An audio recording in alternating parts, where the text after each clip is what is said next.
Om Stavakaya Jadhamasya Sarvadharmaswarupine Stavakaya Jadhamasya Sarvadharmaswarupine Avataravadeshtaya Ramakrishna te Namah Asato ma Sadgamaya Tamaso ma Jyotirgamaya Mrityormamritangamaya Om Shanti Shanti Shanti.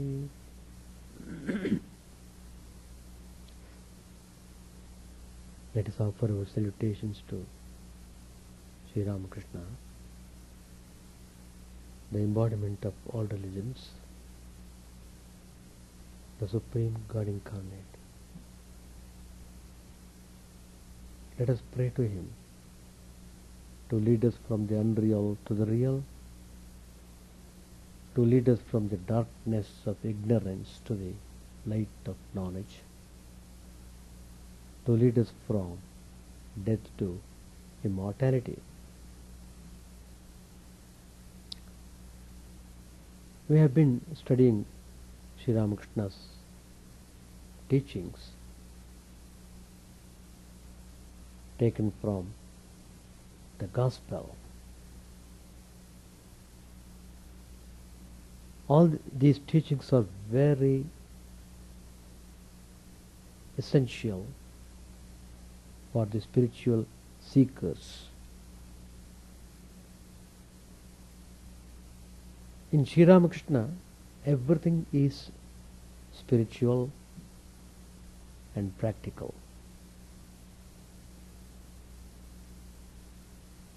He has given a true interpretation of religion.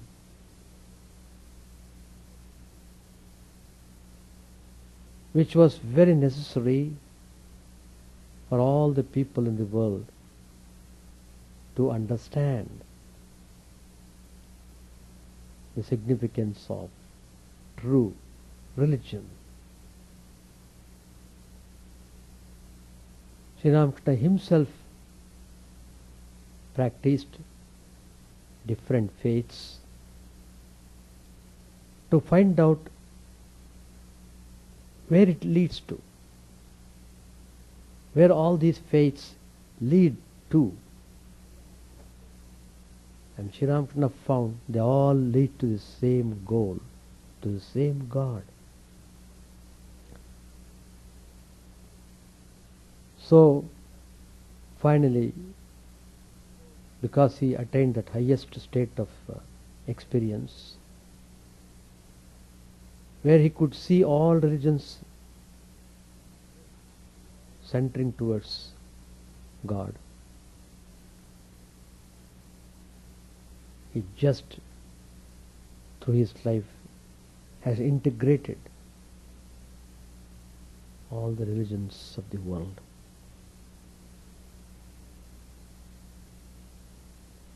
So it is very important in the modern times to understand the significance of Sri Ramakrishna's advent. Today's topic I have chosen, religion propagated by Sri Ramakrishna.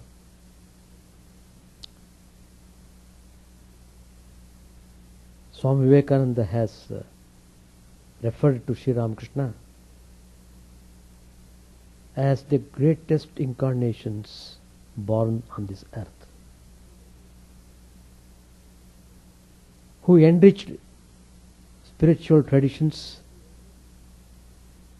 of pure Hinduism in the modern times.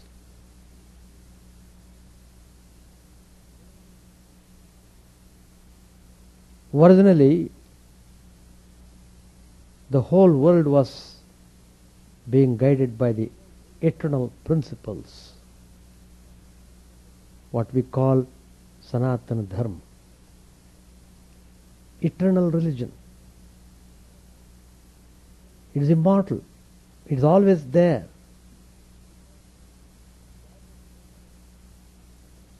And Sri Ramakrishna came to validate how it is true and how one should practice religion.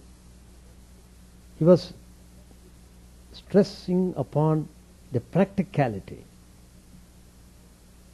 not simply talking and theorizing and debating.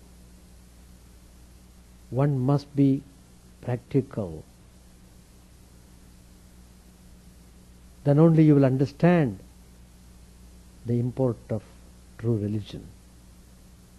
Otherwise you will never understand. You will be groping in the dark if you don't practice. So practice is most important, and whoever has come to Sri Ramakrishna obviously should be practical.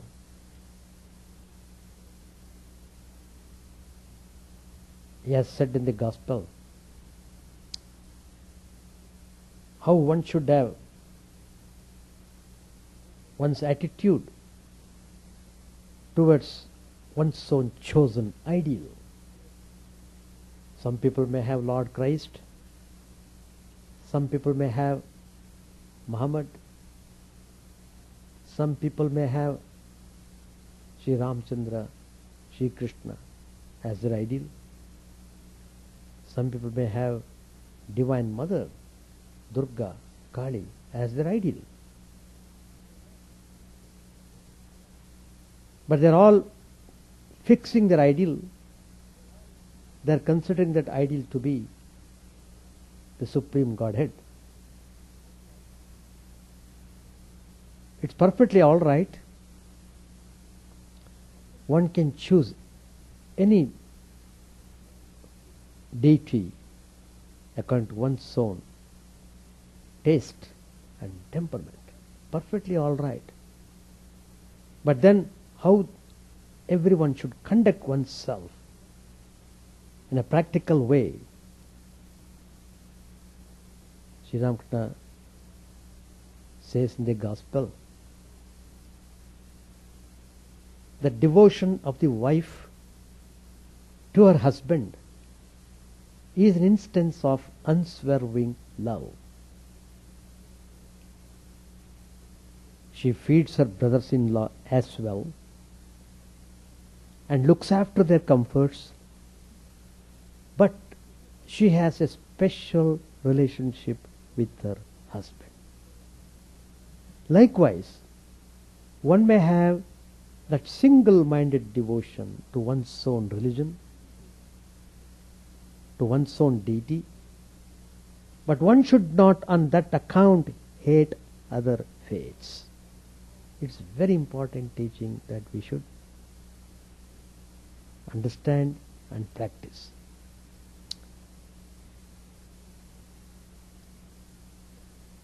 So one should not on any account hate other faiths. On the contrary, one should have a friendly attitude towards them. This is not simply words coming from Sri Ramakrishna. Sri Ramakrishna has given expression to his own experience. He loved and respected. Tremendous reverence for all the faiths. That's why the main teaching of Sri Ramakrishna was, as many faiths, so many paths. Perfectly all right. If there was only one path, probably there would have been tremendous jam in the traffic. Everybody should pass through only that one channel, traffic jam would be there. If you have so many ways to reach the place, people go comfortably. Exactly true in matters of religion also, but still people behave in a very foolish way on account of the disease of ignorance, the disease of dogmatism, fanaticism. Well, so we find people are suffering using the name of religion. How much chaos and confusion are going on in this world. It's a great tragedy. Well, it only shows that people should be known about the divine message of Sri Ramakrishna. Every time God incarnates and gives a special message to the world. And Swami Vivekananda has declared Sri Ramakrishna has come in this modern times to give this special message that all religions lead to the same goal. So, we have to make people understand Sri Ramakrishna's life and teachings. That's why when sometimes I come across people who talk, they want some spiritual guidance, spiritual instruction, initiation, how to do spiritual practice, and so on. Immediately I would ask them to read Sri Ramakrishna's life, Sri Sharda Mata's life, and Swami Vivekananda's life and their teachings. Please read them thoroughly. That will prepare the ground. Then you'll be inspired to undertake spiritual practice. You will be really serious about spiritual life. And you will have no more confusion, no more dogmatism on your way. And you feel how the spiritual life is remarkably great.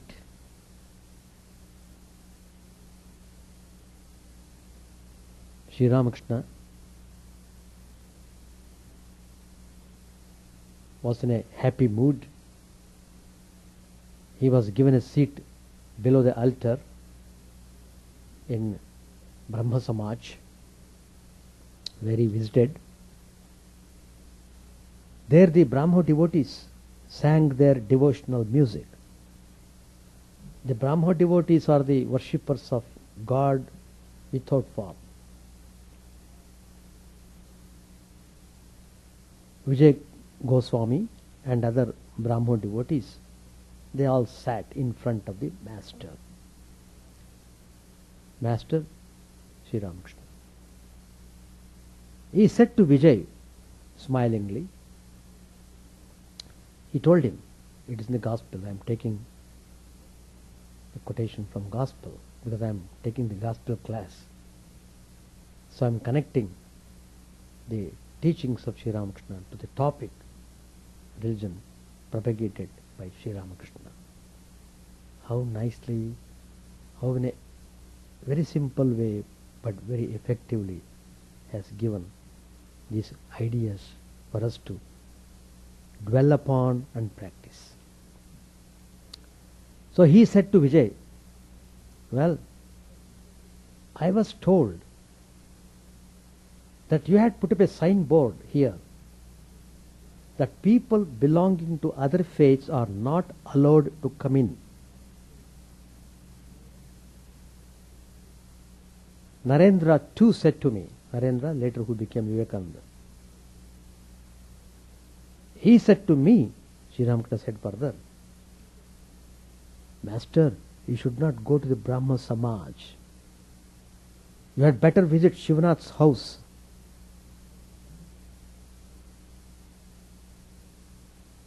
Then Sri Ramakrishna said, but I say that we are all calling on the same God.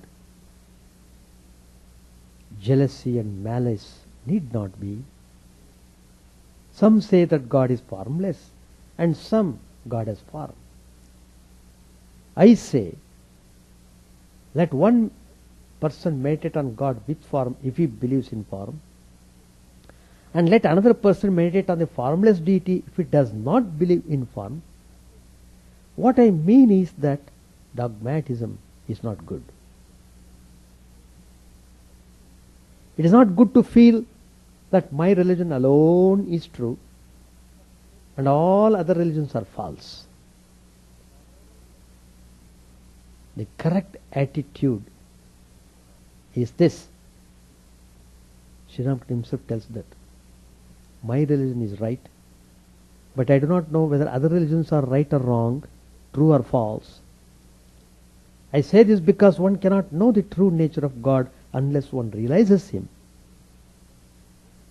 Kabir used to say, God with form is my mother, the formless is my father.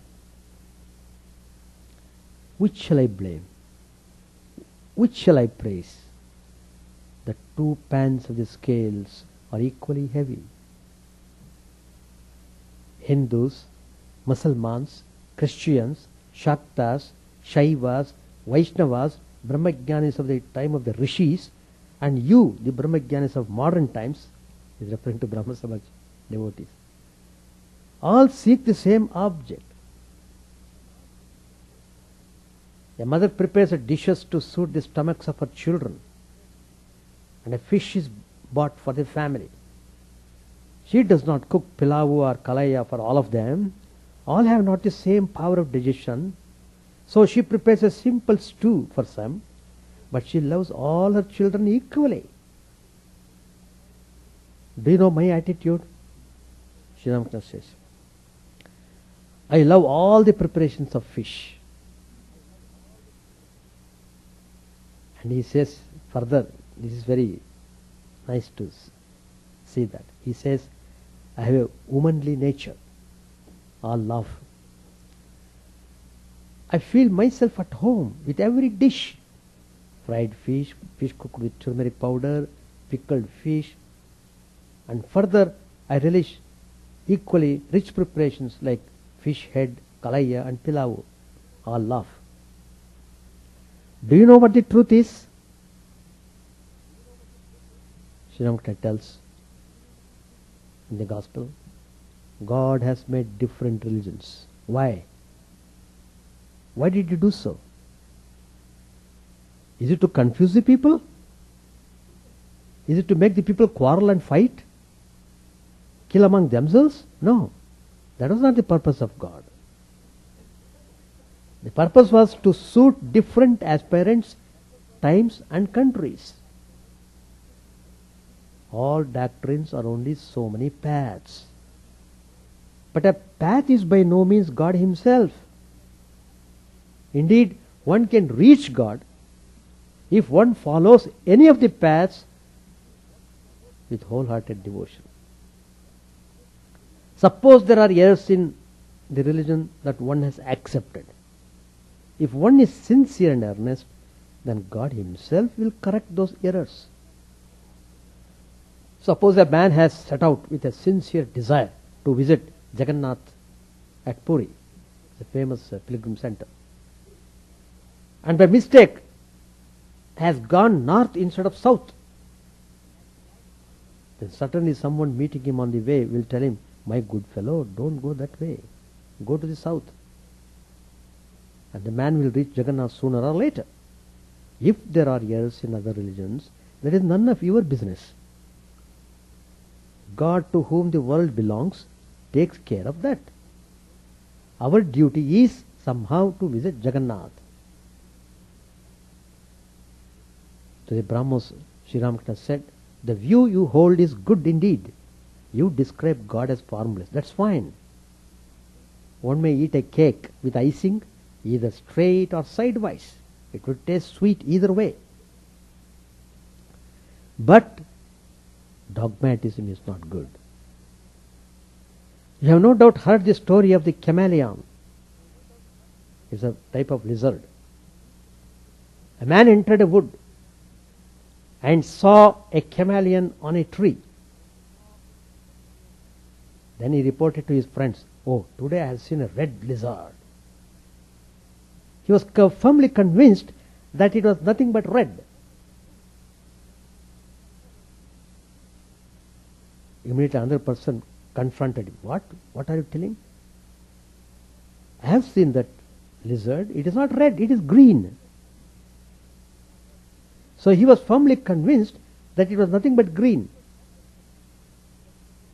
But the man who lived under the tree where that chameleon was living, he said, "What both of you have said is true. But the fact is that the creature is sometimes red, sometimes green, sometimes yellow, and sometimes has no color at all." Same way, how nicely Sri Ramakrishna explains. God has been described in the Vedas as both with attributes and without. You describe him as without form only. That's one-sided. But never mind. If you know one of his aspects truly, you'll be able to know his other aspects too. God himself will tell you all about them. Pointing to 2 or 3 Brahmo devotees, Sri Ramakrishna said, "Those who come to your Samaj know both this gentleman and that." Sri Ramakrishna once compared divinity to a hill of sugar which does not exhaust it. No matter how many crystals are taken away by ants, we find ourselves in a similar situation. When we try to understand great seers and saints like Sri Ramakrishna, he is described as the ocean of God, open to all rivers and all streams. Well, a full comprehension of this great sage of modern times, Sri Ramakrishna, may be beyond us. We should perhaps try to draw a little sacred water from his life in order to quench our spiritual thirst. The questions that we should perhaps ask ourselves are, what did Sri Ramakrishna teach? What's the essence of his spiritual legacy? What is it that should strike us most when we think of him? These are not easy questions to answer.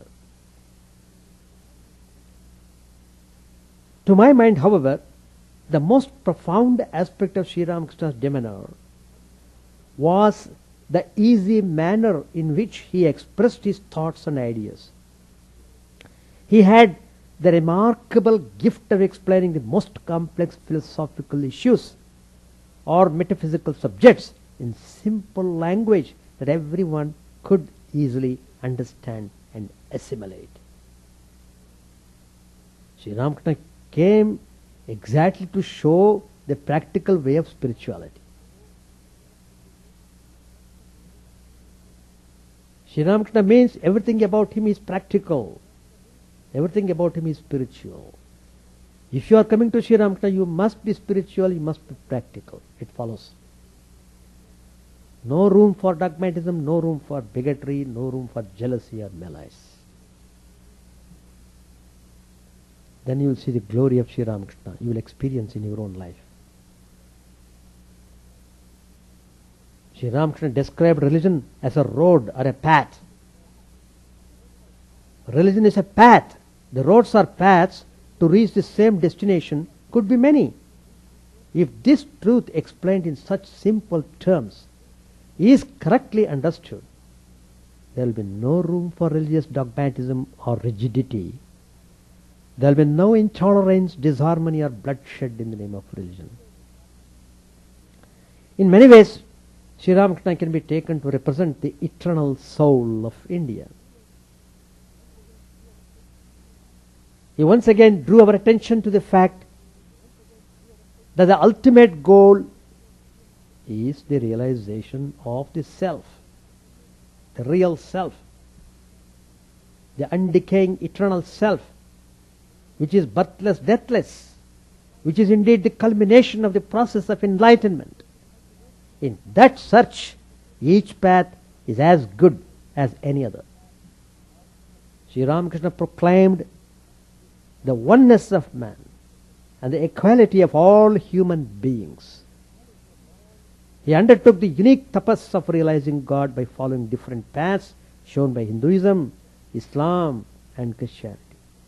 In doing so, Sri Ramakrishna strictly followed the disciplines of each of these great religions.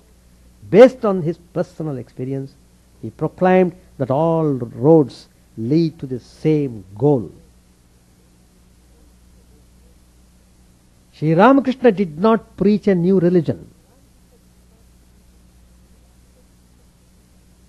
He wanted each one to follow his own faith and his own calling with greater devotion.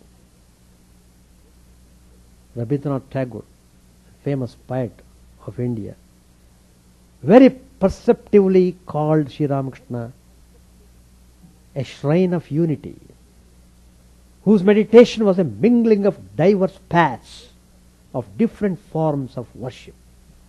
Sri Ramakrishna did not merely want the reconciliation of different and sometimes apparently conflicting creeds. He wanted each human being to understand and love the rest of mankind. He wanted to see our ancient spirit of Vasudhaiva Kutumbakam, the whole world is but one family, prevail. It is recorded in the Vedas. The whole world is one family. That's why Swami Vivekananda addressed in the parliament the people of America. He addressed them as dear sisters and brothers of America. Because he had realized in his own life that the whole world is one family. All of them are brothers and sisters. What a tremendous attitude. How one should cherish. If you are really practicing spirituality, you should love the whole humanity, the whole mankind. You should love. Absolutely, there should be no place for hatred in your mind. Adveshta sarva bhutanam. Again and again I quote this. At least, probably I might have quoted this line more than 1,000 times. What a beautiful statement Lord Krishna has said in the Gita. Bear no enmity towards any being. Adveshta sarva bhutanam. Maitraha karuna evacha. Be friendly, be compassionate. Nirmamo nirahankaraha.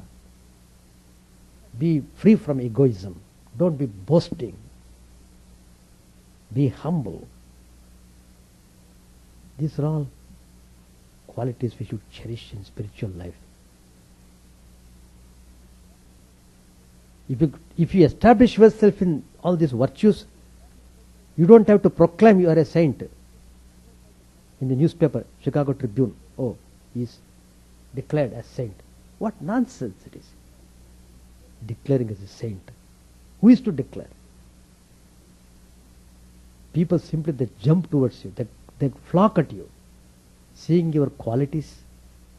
Why do you want to be declared as saint? Why do you want?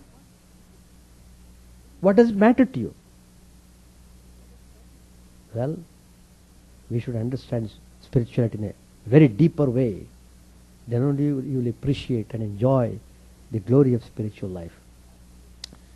It is this aspect of the Indian civilization, the respect for the equality of all religions, the concept of sarva dharma samabhava, beautiful concept, sarva dharma samabhava. All these Sanskrit words This is so beautiful. The Sri Ramakrishna's famous disciple Swami Vivekananda projected before the West. Sarva Dharma Swabhava.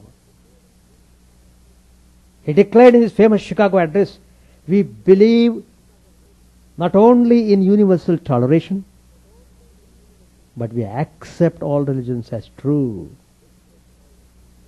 In these spiritually troubled and turbulent times, when so much of irreligiosity is perpetuated in the name of religion, when one creed's path is claimed to be the superior path or even the only path justifying chauvinism and intolerance, the simple words of eternal wisdom that Sri Ramakrishna uttered and Vivekananda devoted his life to spread can guide us back to the path of sanity.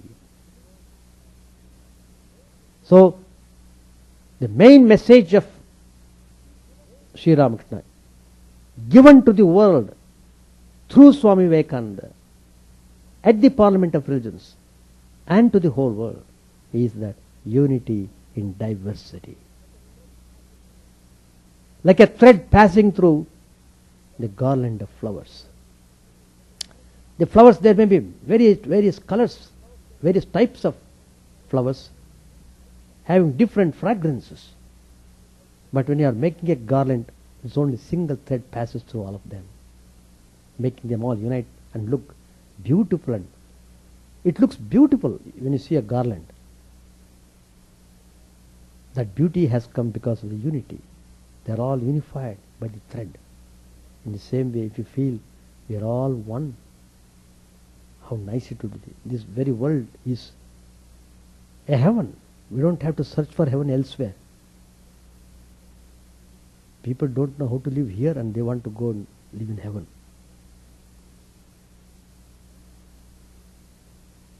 So, religion in practice. When we think of Sri Ramakrishna and Swami Vivekananda, we should also not forget that the deep religiosity did not make them blind to the need for a change, for evolution of various aspects of religion. In this respect, they continued the long-standing Indian tradition, which was dormant at times but never dead. This tradition has always perceived religion as a living organism or entity that constantly grows, evolves and develops with the times. Its metaphysical content through intellectual discourse, its spiritual content through meditation, and its social content through reform. It is important to remember that the mission's goal has been not only to seek salvation through meditation, but also to find God in the service of suffering human beings. We should be motivated to serve the needy, not out of a sense of pity. Instead, we should consider service to God in the garb of the deprived as the best way of serving God. Swami Vivekananda and the Ramakrishna mission, founded by Swami Vivekananda, brought into focus the philosophy of karma yoga, yoga of action, in a way that all can comprehend easily. Serve mankind in any way you can, without ulterior motives. That is the surest way to attain truth. Let us dedicate ourselves to this human dimension of religion. Let us undertake to revive, nurture and promote this lofty spirit of service and harmony. The first step in religion is to be sincere to the core. Religion is a matter of realization. Therefore, one must not search for it in external things. The kernel of religion lies in practice, practice, practice. Religion has to be practiced every day, not once in a year, not once in 5 years, not during Father's Day or Mother's Day. Every day it should be practiced. In every act and in every phase of life, it is to be firmly established in our character so that the divinity within may be manifested in all its beauty and grandeur. Religion has to be practiced continuously with faith in the words of those who have realized God, or else to grasp everything through our own impure intellect, which is attached to sense objects, and to practice religion relying on its dictates will bring no fruit whatsoever. Sri Ramakrishna came to make religion easy. People were being crushed under the weight of rules and regulations. To repeat the Lord's name and to worship Him in no special time and place are necessary. In whatever condition one may be, one can take His name. The Master never used to give too much importance to those external observances. As to means, adopt whichever suits you best. If you like God with form, that will also lead to the goal. If you like God without form, well and good. Stick to it and you will progress. If you doubt His very existence, then better put the question to God Himself thus: "O God, I don't know whether you exist or not, whether you are formless or with form. Do you make known to me your real nature?" Put these questions to God Himself. As to changing of clothes, taking bath, and other external observances, if you can observe them, well and good. If not, go on calling on Him without paying much attention to all these things. Sri Ramakrishna once sang a song to Swami Chidananda and told him, assimilate any one of these ideas and you will reach the goal. The song runs as follows: O Lord, you are my everything, the sole support of my life, the quintessence of reality. There is none else besides you in this world whom I can call as my own. You are happiness, peace, health, wealth, knowledge, intellect and strength. You are the dwelling house and the pleasure garden. You are the friend and relative. You are this present life, the sole refuge. You are the life hereafter and the heaven. You are the injunction of the scriptures. You are the Guru full of blessings and the store of infinite bliss. You are the way and the goal. You are the creator and preserver and the worshipped. You are the father that punishes your child. The loving mother and the storehouse of infinite bliss are you. Pray like this. Take any one of these ideas. Hold on to it. You will reach the goal. Sri Ramakrishna sang this song to one of his direct disciples, Swami Chidananda.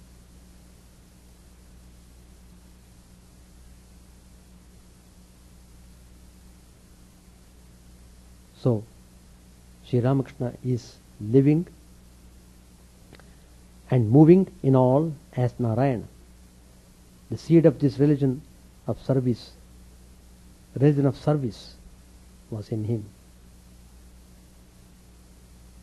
Therefore you now see the tree and its branches.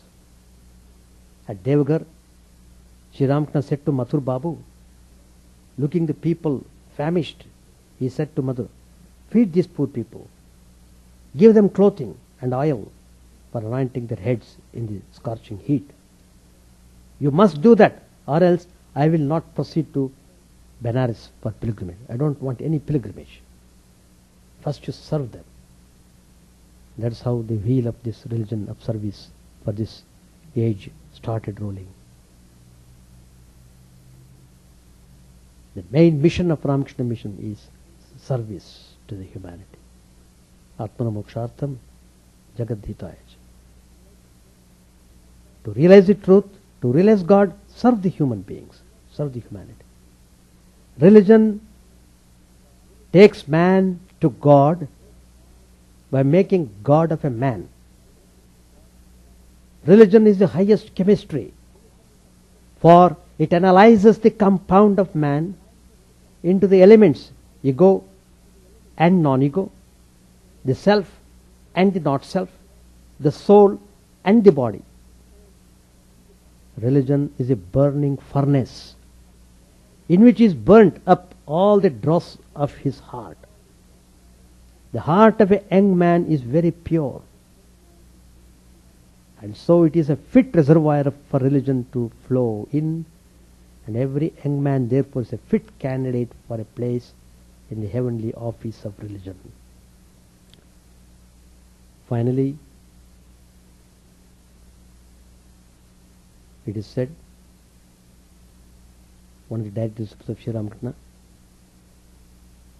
he said, politics is the freedom of the senses, while religion is the freedom from the senses. Politics is the freedom of the senses, while religion is the freedom from the senses. Let us meditate upon all these ideas. Each one of you should be practical. Each one of you should should shine, shining star of Sri Ramakrishna.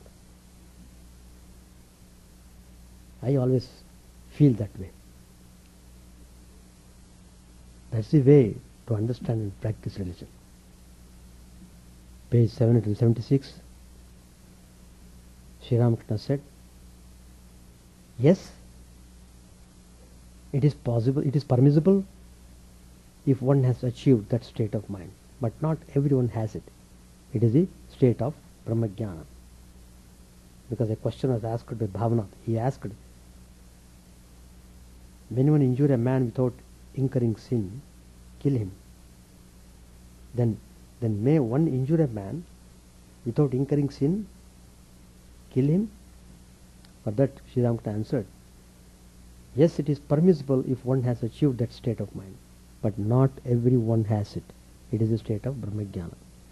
By coming down a step or two from Samadhi, Sri Ramakrishna said, I enjoy bhakti and bhakta. There exist in God both Vidya and Avidya. Vidya Maya leads one to God, and Avidya Maya away from Him. Knowledge, devotion, compassion and renunciation belong to the realm of Vidya. With the help of these, a man comes near God. One step more and he attains God, knowledge of Brahman. In that state, he clearly feels and sees that it is God who has become everything. He has nothing to give up and nothing to accept. It's impossible for him to be angry with anyone. One day, Sri Ramakrishna said, I was riding in a carriage. I saw two prostitutes standing on a veranda. They appeared to me to be embodiments of the Divine Mother herself. I saluted them. When I first attained this exalted state, I could not worship Mother Kali or give her the food offering. Haladari and Hriday told me that on account of this the temple officer had slandered me. But I only laughed. I was not in the least angry. Attain Brahmajnana and then roam about enjoying God's Leela. A holy man came to a town and went about seeing the sights. He met another sadhu, an acquaintance. The latter said, I see you are gadding about. Where is your baggage? I hope no thief has stolen it. The first sadhu said, not at all. First I found a lodging, put my things in the room in proper order, and locked the door. Now I am enjoying the fun of the city. I laugh. Bhavanath said, these are very lofty words. Master Mahasaya said to himself, tasting God's Leela after Brahmajnana, climbing down to the ordinary plane of consciousness after the attainment of Samadhi. Master said to Yam and others, is it an easy thing to obtain the knowledge of Brahman? It is not possible unless the mind is annihilated. The Guru said to the disciple, "Give me your mind, and I shall give you knowledge." In this state, one enjoys only spiritual talk and the company of devotees. To Ram, Sri Ramakrishna said, "You are a physician. You know that medicine works only when it mixes with the patient's blood and becomes one with it. Likewise, in the state of Brahmajnana, one sees God both within and without. One sees that it is God Himself who has become the body, mind, life and soul." Master said to himself, assimilation. Master said, "A man attains Brahmajnana as soon as his mind is annihilated. With the annihilation of the mind dies the ego, which says I. One also attains the knowledge of Brahman by following the path of devotion. One also attains it by following the path of knowledge, that is to say, discrimination. The Jnana is discriminating, saying neti neti, that is, all this is illusory, like a dream. They analyze the world through the process of not this, it is Maya. When the world vanishes, only the jivas, that is to say, so many egos remain. Each ego may be likened to a pot. Suppose there are 10 pots filled with water, and the sun is reflecting in them. How many suns do you see? A devotee answered, 10 reflections, besides the sun. But there certainly exists the real sun. Master said to Girish, what remains when the last pot is broken?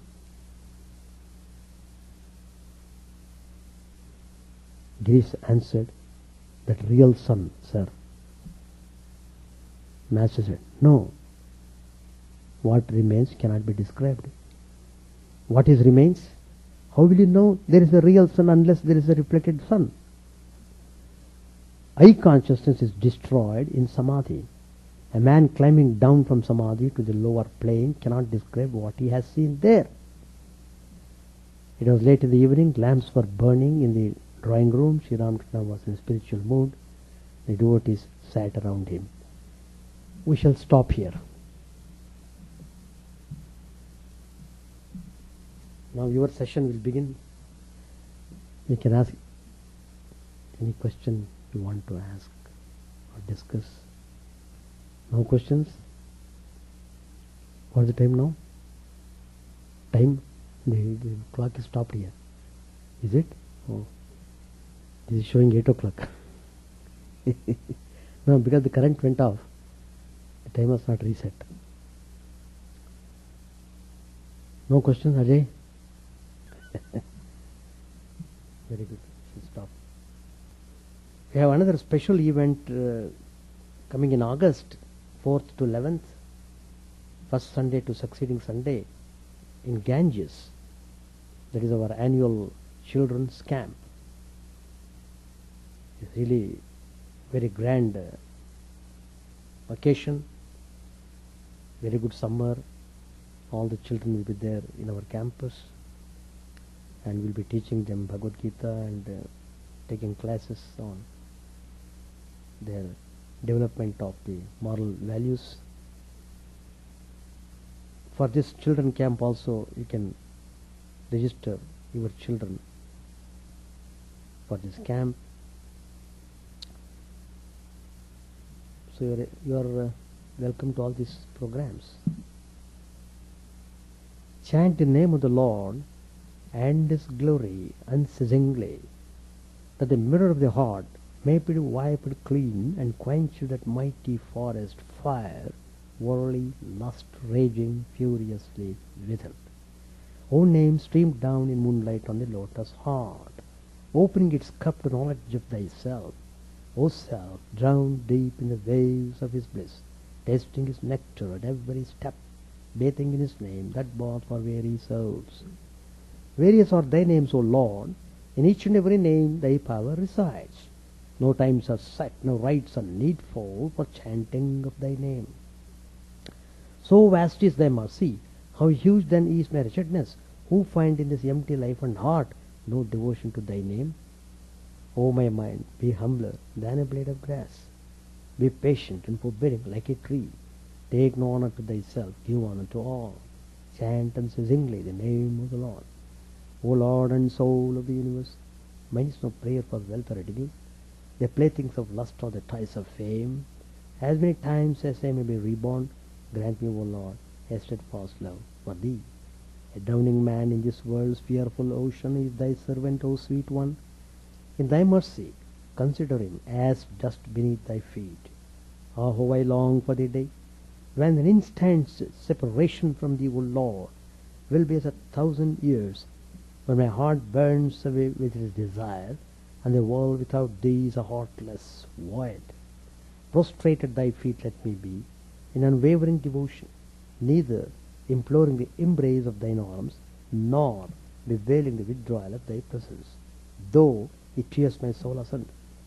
O thou who stealest the hearts of thy devotees, do with me what thou wilt, for thou art my heart's beloved, thou and thou alone. O Lord, lead us from the unreal to the real, lead us from darkness to light, and lead us from death to immortality.